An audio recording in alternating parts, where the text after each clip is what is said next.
আসসালামু আলাইকুম বন্ধুরা, চলো আমরা আজ গুরুত্বপূর্ণ আলোচনা শুনবো বিশ্ব নবী হজরত মোহাম্মদ সাল্লাল্লাহু আলাইহি ওয়াসাল্লামের জীবন কাহিনী। চলো আমরা শুনে আসি ডক্টর মিজানুর রহমান আজারি হুজুরের মুখ থেকে। তবে চলো ভিডিওটি শুরু করা যাক। নিতেন বিশ্বনবী পাটির মধ্যে সিজদা করতেন, আবার বিশ্বনবী সিজদা করে যখন দাঁড়িয়ে যেতেন মা আয়েশা আবার আগের মতো পা বিছিয়ে দিতেন। আল্লাহু আকবার। কি ঘর ছিল, টাকা নাই, পয়সা নাই, দামি বিছানা নাই, ফার্নিচার নাই, জুয়েলারি নাই, অর্নামেন্টস নাই, কিন্তু বিশ্বনবীর ঘরের মধ্যে সুখ আর শান্তি আছে না নাই? সুখ আর সুখ। ফজরের নামাজ পড়ে এসে নিজেই মা আয়েশার সাথে রান্না করতে বসে যেতেন, নিজের তলোয়ার বের করে পেঁয়াজ কাটা শুরু করতেন বিশ্বনবী। আল্লাহু আকবার। বিশ্বনবী গ্লাসের যেই মা আয়েশা গ্লাসের যেই জায়গায় ঠোঁট লাগিয়ে মুখ লাগিয়ে পানি পান করতেন, ওই জায়গাটা খুঁজে খুঁজে বিশ্বনবী আবার ওই জায়গায় ঠোঁট লাগিয়ে পানি পান করতেন। কোন সুবহানাল্লাহ। আবার গোশত খাওয়ার পর বিশ্বনবীর স্ত্রী মা আয়েশা হাড্ডি চুষতেন, চষে ফেলে দেওয়া হাড্ডিটা বিশ্বনবী আবার হাতে নিয়ে চষা শুরু করতেন। আল্লাহু আকবার। কি শান্তি, কি সুখ। মা আয়েশাকে বিয়ে করার আগে মা আয়েশার চেহারাটা বিশ্বনবীর কাছে জিবরাইল এনে বলল, ইয়া রাসূলুল্লাহ আখবিরনি, আমাকে বলেন মেয়েটাকে দেখতে কেমন লাগে। বিশ্বনবী বললেন, কার মেয়ে? আপনার বন্ধু আবু বকরের মেয়ে। কেন এনেছো? আল্লাহ ডাইরেক্ট প্রপোজাল দিয়েছে, ডাইরেক্ট প্রপোজ করেছে বিয়ের জন্য। বিশ্বনবী বললেন, তাই নাকি? জিবরাইল বললেন, হ্যাঁ ইয়া রাসূলুল্লাহ, আমি হলাম বিয়ের ঘটক, আল্লাহ হলেন বিয়ের কাজী। বিশ্বনবী বললেন, তুমি যদি বিয়ের ঘটক হও, আল্লাহ যদি হয় কাজী, আমি মুহাম্মদ রাজি। আল্লাহু আকবার। বিয়ে হয়ে গেল, ঘরে দামি কিছু নাই, ফার্নিচার নাই, টাকা পয়সা নাই, কিন্তু বিশ্বনবীর ঘরের মধ্যে সুখ আছে না নাই? বিবিদেরকে এত ভালোবাসতেন, কোনোদিন মারামারি করেন নাই, যৌতুকের জন্য পিটান নাই, কোনোদিন গায়ে হাত তোলেন নাই। কোন ঠিক কিরা? এক একজনকে বিশ্বনবী প্রাণ ভরে ভালোবাসতেন। বিবিরাও বিশ্বনবীর কাছে আবদার করতেন, নানা ধরনের আবদার। বিশ্বনবী সেগুলো পূরণের চেষ্টা করতেন। আবার মাঝে মাঝে রাত্রিবেলা মা আয়েশার সাথে দৌড়াদৌড়ির প্রতিযোগিতা করতেন। কোন সুবহানাল্লাহ। সহিহ হাদিস, মা আয়েশা তখন চিকন ছিল। তাহাজ্জুদের সময় বিশ্বনবী উঠে মা আয়েশারে বললেন, আয়েশা, ও আমার কলিজার টুকরা হুমায়রা। মা আয়েশাকে আদর করে বিশ্বনবী হুমায়রা বলতেন। হুমায়রা মানি যেই মহিলা রেগে গেলে, খুশি হয়ে গেলে, রাগের চোটে, খুশির চোটে দুইটা গাল আনার ফলের মতো টকটকে লাল হয়ে যায়। কোন সুবহানাল্লাহ। মা আয়েশা রেগে গেলে গালগুলো লাল হয়ে যেত, গাল দুইটা টকটকে লাল আকার ধারণ করত। বিশ্বনবী তাকে হুমায়রা বলতেন, হুমায়রা, মদিনাতে কেউ জেগে নাই, চলো না আমরা দৌড় দৌড় খেলি। মা আয়েশা মহা খুশি, কারণ সব বিবিরাই চায় স্বামীরা একটু রোমান্টিক হোক। কোন ঠিক কিনা? সব বিবিরাই চাক স্বামী আমার দিকে স্পেশাল নজর দেখ। সব বিবিরা চায় স্বামী আমাকে নিয়ে পারলে একটু রেস্টুরেন্টে ঘুরতে যাক, স্বামীরা পারলে আমারে একটু বেড়াতে নিয়ে যাক। এরকম আবদার বিবিদের কাছে আছে না নাই? কিন্তু এমনও অনেক স্বামী খুঁজে পাবেন, বছরের পর বছর যায়, বিবিরে সালামও দেয় না। আছে না নাই? খিটখিটে মেজাজ দেখায়, ধমক দেয়, আবার যৌতুকের জন্য পিটায়। আছে না নাই? জোরে বলেন, আছে না নাই? শয়তান দিল যৌতুক, কোরআন দিয়েছে মোহর। আমরা এখন মোহর ছেড়ে দিয়ে যৌতুকের পেছনে হাঁটি। জোরে বলেন ঠিক কিনা? যৌতুকের চেয়ে জঘন্য অপরাধ সমাজে নাই। কুকুরের গোশত খাওয়া যত গুনাহ, যৌতুক তার চেয়েও বেশি গুনাহ। ঠিক কিনা? কুকুরের গোশত খেলে একটা গুনাহ হয়, হারাম খাওয়ার গুনাহ হয়, কিন্তু যৌতুক খেলে দুইটা গুনাহ হয়। এক হলো হারাম খাওয়ার গুনাহ, দুই হচ্ছে শ্বশুর বাড়ির উপরে জুলুম করার গুনাহ। জোরে বলেন ঠিক কিনা? মা আয়েশা বললেন, ইয়া রাসূলুল্লাহ, আমি দৌড়াদৌড়িতে রাজি। বিশ্বনবী বললেন, লেটস স্টার্ট দ্য কম্পিটিশন, চলো কম্পিটিশন শুরু করি। ওই যে মদিনার মসজিদের পাশে বড় একটা পিলার দেখা যায়, ওই পিলারের মধ্যে কে যে আগে ধরতে পারে রে আয়েশা, চলো আমরা দৌড় দেই। বিশ্বনবী বললেন, ওয়াহিদ ইসনাইনি তালাতা, 1 2 3 লেটস গো, চলো দেই দৌড়। বিশ্বনবী অপেক্ষাকৃত মোটা ছিলেন, মা আয়েশা চিকন ছিলেন। মা আয়েশা দৌড় দিলেন, বিশ্বনবীকে পেছনে ফেলে ওই পিলার ধরে মা আয়েশা ফার্স্ট হয়ে গেলেন। কোন সুবহানাল্লাহ। মা আয়েশা মহা খুশি, খিলখিলিয়ে হাসছেন। বিশ্বনবী মুচকি হাসতেন। আমার নবী কখনো খিলখিলিয়ে হাসেন নাই, আমার নবী সব সময় মুচকি হাসতেন। মুচকি হাসলে বিশ্বনবীর ঠোঁটও দেখা যেত, হালকা একটু দাঁতও দেখা যেত। পরে আল্লাহু আকবার। সব সময় তিনি তাবাসসুম পছন্দ করতেন। বিশ্বনবী বললেন, ঠিক আছে, আন্তিল ফাইজা, তুমি বিজয়ী হয়েছো। তার ঠিক 6 বছরের পরের ঘটনা। এই 6 বছরের ব্যবধানে মা আয়েশার আগের মতো চিকন নাই, মা আয়েশারে মোটা বানিয়ে দিয়েছে কে? আবার 6 বছরের পরে বিশ্বনবী তাহাজ্জুদের সময় উঠলেন, মা আয়েশারে ডেকে বললেন, আয়েশা, মদিনার কোন লোক জেগে নাই, সবাই ঘুমিয়ে আছে, চলো আজকে রাতেও দৌড় খেলি। মা আয়েশা বললেন, আমি রাজি, চলেন শুরু করে দেই। বিশ্বনবী আবার ওই জায়গায় যেয়ে দাঁড়ালেন, বললেন, ওই যে মসজিদে নববীর পিলার দেখা যায়, কে কার আগে পিলার ধরতে পারে? রেডি, আমরা শুরু করে দেই, 1 2 3 স্টার্ট, গো। বিশ্বনবীও দৌড়, মা আয়েশাও দৌড়, জনমের দৌড়, আইজও দৌড়, কাইলও দৌড়। কে কারে হারাতে পারে? বিশ্বনবী আগের মতোই আছেন, কিন্তু মা আয়েশারে মোটা বানিয়ে দিয়েছে কে? এবার আর বিশ্বনবী চান্স দেন নাই মা আয়েশারে। বিশ্বনবী ওই দিন আসলে ইচ্ছা করে হারেন নাই, মা আয়েশারে জিতানোর জন্য দেরিতে গিয়েছেন। কোন ঠিক কিরা? আমার নবী যদি শক্তি দিয়ে দৌড়ায়, নবীর সাথে কেউ দৌড়ে জিততে পারে না, জোরে বলেন ঠিক কিরা? মদিনাতে বিশ্বনবী যখন ঘোড়া হাঁকাতেন, সাহাবীরা বলতেন 1 মিনিটের মধ্যে, আধা মিনিটের মধ্যে বিশ্বনবীর ঘোড়া যে কত সামনে চলে যেত, সামনে আমরা ধোঁয়ার বালি দেখতাম, বিশ্বনবীরে খুঁজে পাওয়া যেত না। আল্লাহু আকবার। আবার তিনি যখন ওট হাঁকাতেন, পাগলের মতো বাতাসকে পেছনে ফেলে ওটগুলো দৌড়াতো। আদবা আর কসওয়া, এই দুইটা ওট নবী ব্যবহার করতেন। নবী কি ব্যবহার করতেন এগুলো জানেই না। সালমান খান কোন ব্র্যান্ডের টিস্যু দিয়া টয়লেটে যায় এটাও জানে। কোন নায়ক কি করে, সাকিব আল হাসান কোন ড্রিঙ্কস খায় এরকম মাসেল বানাইছে, সবার মুখস্থ আছে না নাই? এরপরে মাশরাফি কেমনে পেস বল করে, ওই প্র্যাকটিস আছে না নাই? কে কেমন কি করে সব মুখস্থ, কিন্তু নবীরা কেমন চলতেন, নবীদের সুনান কি ছিল, এটা আমাদের জানা নাই। জোরে বলেন ঠিক কিনা? বিশ্বনবী যদি দৌড়ের মতো দৌড় দেয়, কেউ পারে না। এমন শক্তি আল্লাহ বিশ্বনবীর মাসলের মধ্যে দিয়েছেন, কাউরে একবার ধরলে খবর আছে না নাই? মক্কার সবচেয়ে বড় কুস্তিগিরের নাম হলো রুকানা। রুকানার সাথে কুস্তিতে কেউ পারে না। সাহাবীরা বললেন, ইয়া রাসূলুল্লাহ, ইয়া হাবিবাল্লাহ, কোনদিন আপনি রুকানার কাছে যাবেন না, কেননা রুকানা হলো সব চাইতে বড় কুস্তিগির, রুকানা কুস্তি দিলে আপনি পারবেন না। কিন্তু বিশ্বনবীর দাওয়াত তো কোনো গুটি কয়েক মানুষের জন্য নয়, সবার জন্য, ঠিক কি না? সবার জন্য দাওয়াত দিতে হবে। বিশ্বনবী ফজরের নামাজের পরে সাহাবাদের চোখকে ফাঁকি দিয়ে রুকানার কাছে চলে গেল। রুকানার কাছে যে বলল, ইয়া রুকানা আসলিম তাসলাম, ইসলাম ধর্ম গ্রহণ করো, শান্তি দিবে কে?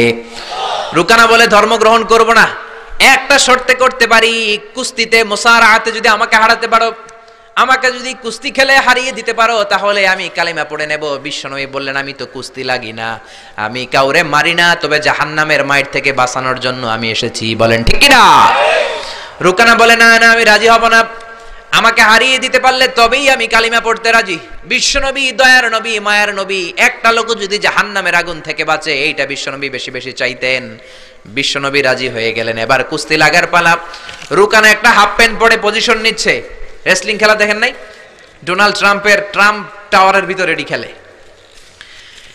গায়ের মধ্যে তেল মেখে কুস্তিতে পজিশন নিচ্ছে। বিশ্বনবী পজিশন নেয় না, রুকানা লাফায়, আমার নবী লাফায় না। বিশ্বনবী রুকানারে ডেকে বলল, রুকানা লাফাও কেন? রুকানা বলে, এই খেলা খেলতে হলে সবার লাফাতে হয়, তুমি লাফাও না কেন? মোহাম্মদ তুমিও লাফাও। বিশ্বনবী বললেন, আমি লাফালাফি পছন্দ করি না। আমার নবী সেলাইবিহীন লুঙ্গি ব্যবহার করতেন। সেলাই ছাড়া লুঙ্গি পরে যদি কেউ লাফালাফি করে, বাতাসে সতর খুলে যাওয়ার সম্ভাবনা আছে না নাই? বিশ্বনবী লাফালাফি করেন না, দাঁড়িয়ে আছেন। রুকানা বলে, মোহাম্মদ তুমি আগে বক্সিং মারো। বিশ্বনবী বললেন, আমি কাউরে মারি না, কারণ আমারটা খাইয়া হজম করার যোগ্যতা কারো নাই, ঠিক কি না? বিশ্বনবী বললেন, আমি মারবো না, তুমি মারো। রুকানা বলে, তুমি মারো। রুকানারাও রাজি করাতে পারেন না। বিশ্বনবী বক্সিং মারেন নাই। বিশ্বনবীর মোবারক ডান হাতটা নিয়ে রুকানার বাম কাঁধের মধ্যে টাচ করে বিশ্বনবী বললেন, ও রুকানা, এত লাফাও কেন, এত লাফাও কেন? বিশ্বনবী ডান হাত দিয়ে কাঁধের মধ্যে ধরতে দেরি, মুহূর্তের মধ্যে রুকানা বেহুশ হয়ে যায়। আল্লাহু আকবার।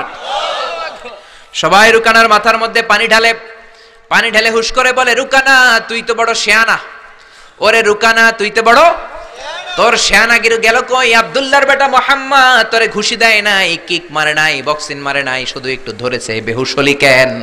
রুকানা বলে, আরে তোরা তো জানিস না, তোরা কিছু দেখিস নাই, তোরা দেখেছিস মুহাম্মদ হাত দিয়ে আমার গায়ের মধ্যে ধরেছে, আসলে ওইটা হাত ছিল না, আমার মনে হয় গোটা উহুদ পাহাড়টা এসে আমার কাঁধের উপরে চেপে বসেছে। জোরে কোন সুবহানাল্লাহ।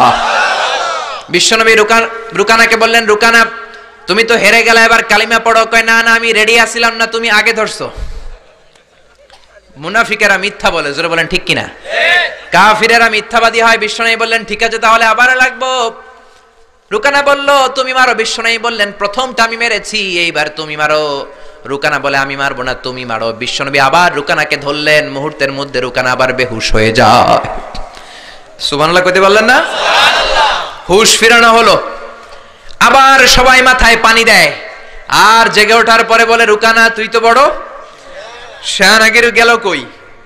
রুকানা বলে আবার ওই যে উহুদ পাহাড়, উহুদ পাহাড়, উহুদ পাহাড় আমার কাঁধের উপরে চেপে বসেছে, তোমরা তো খালি চোখে দেখো নাই। বিশ্বনবী বললেন এবার কালিমা পড়ো। রুকানা বলে না না, আমার পেটে ক্ষুধা ছিল, আমার গায়ে শক্তি কম ছিল, আমি প্রস্তুত ছিলাম না, পেট ভরে খাবো, খেয়ে দে তোমার সাথে আবার লাগুম। দাইন দাইন তিন দাইন, দাইন দাইন কয় দাইন? খেলা এরকম বলে না অনেকে, দাইন দাইন তিন দাইন আবার লাগবো, আবার খেলা হবে। আবার বিশ্বনবী ধরলেন, আবার বেহুশ। বিশ্বনবীকে তোরে আর কত বেহুশ করুম? এজন্য আমার নবীর গায়ে শক্তি আছে না নাই? মা আয়েশার সাথে যদি বিশ্বনবী প্রথমবার জোরসে দৌড় দিতেন, কোনোদিন মা আয়েশা পারতো না। মা আয়েশারে জিতিয়ে দেওয়ার জন্য ইচ্ছা করে আস্তে দৌড়েছেন। এবার দ্বিতীয়বার যখন দৌড়ের পালা, মনে আছে তো না ভুলে গেছেন? বিশ্বনবী বললেন 1 2 3 দৌড় দাও। মা আয়েশাও দিলেন দৌড়, বিশ্বনবীও দিলেন দৌড়। এবার মা আয়েশাকে আর চান্স না দিয়ে বিশ্বনবী দৌড়ে যেয়ে পিলার ধরলেন। এবার আর মা আয়েশার মুখে হাসি নাই, এবার রেগে আছে, একেবারে গড়গড় করছে রেগে, জিততে পারে নাই। হেরে গেলে মেয়েদের একটা আলাদা রাগ আছে না নাই? বিশ্বনবী আয়েশার কাছে গেলেন, ডেকে বললেন হুমায়রা হাযিহি সাবাকাতু বিতিলকা, হাযিহি সাবাকাতু বিতিল, কই যে 7 বছর আগে তুমি আমারে দৌড়ে হারিয়ে দিয়েছিলা, আজকের এই রাতের দৌড়ের প্রতিযোগিতায় তোমারে হারিয়ে ওইটার প্রতিশোধ নিয়ে নিলাম। কোন সুবহানাল্লাহ। মাঝে মাঝে এরকম বউয়ের সাথে প্রতিশোধ খেললে ভালোবাসা বাড়ায় দেয় কে? এজন্য সুযোগ পেলে দৌড়াদৌড়ি খেলবেন। কাজে আছেন তো নাকি লাড়ি লইয়া হেতেরে দৌড়ায় যান, আর হেতিও বাসাল্লাই দেয় দৌড়? ওই দৌড়া দৌড়ি না, আমিয়া ভালোবাসার দৌড়া দৌড়ি।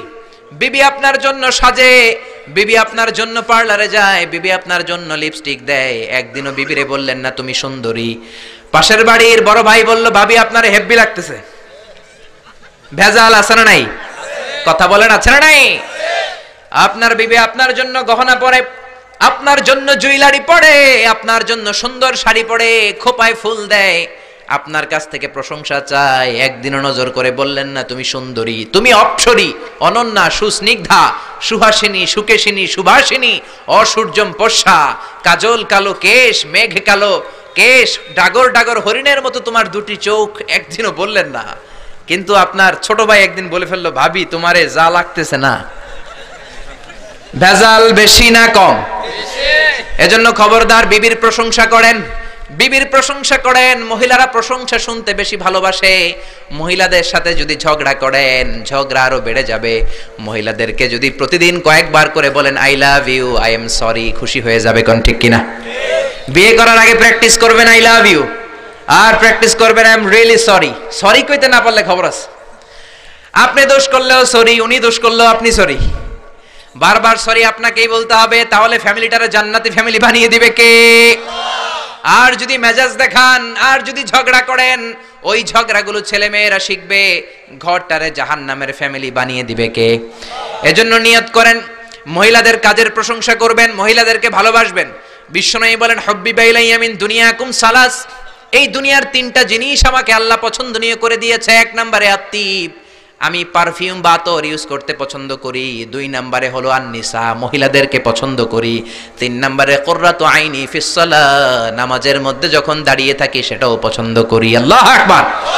আমার নবী পারফিউম দিতেন বেশি বেশি, আমরা দেই এইখানে, নবী দিতেন এইখানে। কারণ বিশ্বনবী আতর ব্যবহার করার পরে সারাদিন যত মানুষের সাথে মুসাফা করতেন, বিশ্বনবীর ব্যবহার করা আতরের ঘ্রাণ সব মানুষের হাতে হাতে চলে যেত। সুবহানাল্লাহ। আবার বিশ্বনবী মহিলাদেরকে ভালোবাসতেন, আবার বলতেন আল্লাহ আমার কোন ছেলে সন্তান বাঁচিয়ে রাখে নাই, শুধু মেয়েগুলোরে বাঁচিয়ে রেখেছে। আবার ফাতেমার ব্যাপারে বলতেন ফাতিমা তু বিদউম মিন্নি, ফাতেমা আমার কলিজার টুকরা, যে ফাতেমারে কষ্ট দেয় সেজন্য আমারে কষ্ট দেয়, সেজন্য যে ব্যক্তি ফাতেমার মুখের মধ্যে হাসি ফুটিয়ে দেয় সেজন্য আমি বিশ্বনবীর মুখের মধ্যে হাসি ফুটিয়ে দেয়। আল্লাহু আকবার। এই জন্য নারীদের প্রশংসা করতে রাজি আছেন তো? স্ত্রীর সাথে ভালো সম্পর্ক রাখতে রাজি আছেন তো? এক ওয়াজে একজন মোটিভেটেড হয়েছে আলোচনা শুনে যে না, বিবির প্রশংসা করতে হবে, আজীবন তো খারাপ আচরণ করলাম, আজকে যে একটু প্রশংসা করে দেখি। বাড়িতে চলে গেছে, বিবির প্রশংসা করবে। বিবি খাবার দিয়েছে, খেতে বসেছে, স্বামী খায় আর বিবি বসে বসে দেখছে, স্বামী মিটমিট করে হাসে। বিবি বলে, ওয়াজ থেকে আসছো, এবার খাবার খাচ্ছ, ভালো কথা, মিটমিট করে হাসো কেন? বিবি বলে, মিটমিট করে হাসো কেন সেটা বলো। স্বামী কয়, মিটমিট করে হাসি হচ্ছে, এর কারণ হচ্ছে আজকে যে খাবারটা খাচ্ছি, রান্নাটা এত মজা হয়েছে না, এত মজার রান্না আমার জীবনে খাই নাই। রান্না মজা হয়েছে শুই না। বিবি তেলে বেগুনে জ্বলে উঠছে, কি রান্না মজা হয়েছে? 10 বছর ধরে রান্না করে খাওয়ায়, একদিনও রান্নার প্রশংসা করলা না। আজকে পাশের ঘরের ভাবি একটু গরুর গোশতের তরকারি পাঠাইছিল, ওইটা দিয়েই ডিনার দিছিলাম, রাতের খাবার দিছি, রান্না বান্নার করি নাই। ওই রান্না তোমার এত ভাল লাগছে, খাও জনমের খাওয়া, আর রান্না করবো না তোমার জন্য। এজন্য প্রশংসা করবেন, খুব ভালো কথা, কিন্তু জেনে বুঝে প্রশংসার দরকার আছে না নাই? বিবির সাথে যদি ভালোভাবে প্রশংসা করেন, ভালো আচরণ করেন, ফ্যামিলিটারে সুন্দর বানিয়ে দিবে কে? বিবির চেহারার দিকে রহমতের নজর দিয়ে তাকালে চোখের সগীরা গুনাহগুলো মাফ করে দেয় কে? আবার বিবির হাতের সাথে যখন আপনার হাতটা আপনি মিলান, 2 হাতের সগীরা গুনাহ মাফ করে দেয় কে? এজন্য সম্পদ দেখলেই মনে করবেন না মহা সুখে আছে, দুঃখেও থাকতে পারে। বিশ্বনবীর ঘরে সম্পদ ছিল না, কিন্তু সুখ আছে না নাই? বলছিলাম ডোনাল্ড ট্রাম্প পৃথিবীর অনেক বড় ধনী, ধনী হলেই যে সুখ এমনটা নাও হতে পারে, কোন ঠিক কিনা? টাইমস ম্যাগাজিনের রিপোর্ট অনুযায়ী ডোনাল্ড ট্রাম্পের সম্পদের পরিমাণ হচ্ছে 3.4 বিলিয়ন ইউএস ডলার। সে হচ্ছে মাল্টি বিলিয়নিয়ার, 324 নাম্বার ধনী পৃথিবীর। এত সম্পদ আল্লাহ তারে দিয়েছে। রিয়েল এস্টেটের বিজনেস দিয়ে সে এত বড় ধনী হয়েছে, ডলার দিয়ে সে সব ভোট কিনে নিয়েছে, জোরে বলেন ঠিক কিনা? হাজার হাজার কোটি টাকার মালিক। Trump Tower, Trump Taj Mahal, Trump hotel, অভাব নাই। ট্রাম্প হোটেল একটা তার আছে, প্রায় 50-60 তলা। ওই হোটেলের যতগুলা জানলা আছে, সবগুলা জানালা 24 ক্যারেটের গোল্ড দিয়ে বানানো, জোরে কোন নাউযুবিল্লাহ। এরকম সম্পদের পাহাড় করেছে। কিন্তু সম্পদের পাহাড় করলেই তোমার সব কথার সাথে আমরা একমত নই। নির্বাচনে জেতার আগে সে ঘোষণা দিয়েছিল মুসলিম ইমিগ্রেন্টদেরকে সে দেশ থেকে বের করে দিবে, জোরে কোন ঠিক কিনা? নিজের ইতিহাসকে সে ভুলে গিয়েছে, মুসলমানদেরকে খেদায় দিতে চায়। ডোনাল্ড ট্রাম্পের বাপ দাদা কিন্তু আসল আমেরিকান নয়, ওর বাবা এসেছে জার্মানি থেকে, ওর বাবা হচ্ছে জার্মান, মা হচ্ছে স্কটিশ, স্কটল্যান্ড থেকে এসেছে। আপনারা জানেন জার্মানি হচ্ছে ইউনাইটেড স্টেটস অফ আমেরিকা থেকে 8000 কিলোমিটার দূরে। তোর বাবা এসেছে 8000 কিলোমিটার দূর থেকে আমেরিকায়, মা এসেছে স্কটল্যান্ড থেকে আমেরিকায়। মুসলমানদেরকে খেদানোর জন্য তোর চুলকানি বাড়ছে, জোরে কোন ঠিক কিনা? এজন্য এসব কথা বলো না। নিজের দেশের জনগণের সেবা শুরু করে দাও। সাইয়েদনা ওমরে ফারুকের জীবনী পড়া শুরু করে দাও। বিশ্বনবীর জীবনী পড়ে যদি আমেরিকার 4টা বছর কাটাও, তোমার জীবনটারে সুন্দর করে দিবে কে? আবার মুসলমানদেরকে সন্ত্রাসী উপাধি দেওয়ার জন্য সে সেরা। এক একটা বড় মুনাফিক, এক একটা আমেরিকার প্রেসিডেন্ট। বিল ক্লিনটন ছিল এক মুনাফিক, তারপরে এসেছে জর্জ ডব্লিউ বুশ, আরেক বড় মুনাফিক। এরপরে গত টার্মে এসেছে বারাক ওবামা। ওর একটা প্রোগ্রামে আমি নিজেও ছিলাম। ও যে কত বড় মুনাফিক কল্পনাও করতে পারবেন না। আর সব মুনাফিকদের হারিয়ে মুনাফিকদের সর্দার আব্দুল্লাহ ইবনে উবাই ইবনে সালুলের চেহারায় এসেছে ডোনাল্ড ট্রাম্প, জোরে বলেন ঠিক কিনা? আমেরিকার প্রেসিডেন্টগুলো এক এক সময় এক একটা আবিষ্কার করে।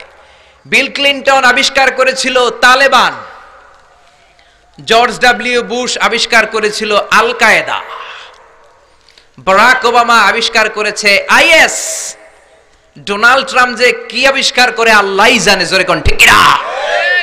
গোটা বিশ্বে সন্ত্রাস তারাই করেছে। জাপানের হিরোশিমা নাগাসাকির মধ্যে পারমাণবিক অস্ত্র বম ব্লাস্ট করে লক্ষ লক্ষ জাপানিজদের মেরেছে। ইরাকে তারা মেরেছে। আবার আফগানিস্তানকে ছিন্ন বিচ্ছিন্ন করেছে। ওই আবু গারিব কারাগারের কথা এখনো আমরা ভুলি নাই, ঠিক কিনা? গুয়ান্তানামো বে কারাগারের কথা, যেখানে নির্মম ভাবে মুসলমানদেরকে হত্যা করা হয়েছে, এখনো আমরা ভুলি নাই, কোন ঠিক কিনা? গুয়ান্তানামো বেতে যখন হত্যা করা হয়, তখন সন্ত্রাস হয় না, তখন টেরোরিজম হয় না, তখন মানবাধিকার লঙ্ঘন হয় না। সব মানবাধিকার লঙ্ঘন করে মুসলমানেরা, জোরে কোন ঠিক কিনা? এজন্য তোমার জন্য ভালো হবে Donald Trump read hold the biography of the last messenger, read and scan hold the biography of the second caliph of Islam, Umar Farooq, ওমরে ফারুকের জীবনী পড়ে যদি আমেরিকা চালাও, বিশ্বনবীর জীবনী পড়ে যদি আমেরিকা চালাও, আমেরিকাটাকে ঠিকই আল্লাহ সুপার পাওয়ার রাখবে। জোরে বলেন ঠিক কিনা? তা না হলে এমনও হতে পারে ডোনাল্ড ট্রাম্পের মাধ্যমেই আমেরিকার এই সুপার পাওয়ার ক্ষমতা ধ্বংস হয়ে রাশিয়া বা চীন পরাশক্তি হয়ে পৃথিবীতে আবির্ভাব করতে পারে। জোরে বলেন ঠিক কিনা? এজন্য আমরা কোরআন থেকে শুনবো, যেই কোরআন আমাদেরকে হেদায়েত দেয়, যেই কোরআন আমাদেরকে সরল সঠিক পথ দেখায়। জোরে বলেন ঠিক কিনা? কোরআনটাই হচ্ছে হেদায়েতের পথ, আর হেদায়েতের চাবিকাঠি একজনের হাতে, তিনি কে? জোরে বলেন। আল্লাহ বললেন, ইন্নাকা লা তাহদি মান আহবাবতা ওয়ালাকিন্নাল্লাহা ইয়াহদি মান ইয়াশা। ও নবী, আপনি চাইলে হেদায়েত দিতে পারবেন না। হেদায়েতের ক্ষমতা আমি আপনারে দেই নাই, হেদায়েতের মালিক আপনারে বানাই নাই। হেদায়েত একজন করেন, তিনি কে? আল্লাহ। এই জমিনে অনেক নবী ছিল, বাবা ছিল নবী, ছেলের হেদায়েত করতে পারে নাই। ছেলে ছিল নবী, বাবার হেদায়েত করতে পারে নাই।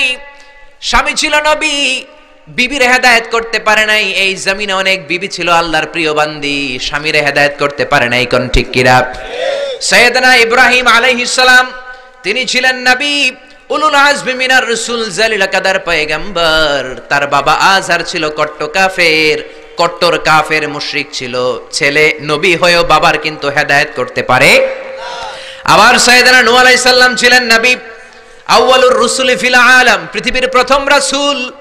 বাবা নবী হয়ে, রাসূল হয়ে নূহ আলাইহিস সালাম নিজের ছেলের হেদায়েত করতে পারে নাই। আবার লূত আলাইহিস সালাম অনেক বড় নবী ছিলেন, উনি ওনার বিবির হেদায়েত করতে পারেন নাই। আবার আসিয়া অনেক বড় আল্লাহর ওলি ছিলেন, আসিয়া কিন্তু তার স্বামী ফেরাউনরে হেদায়েত করতে পারে নাই। জোরে বলেন ঠিক কিনা? এজন্য হেদায়েতের মালিক কে?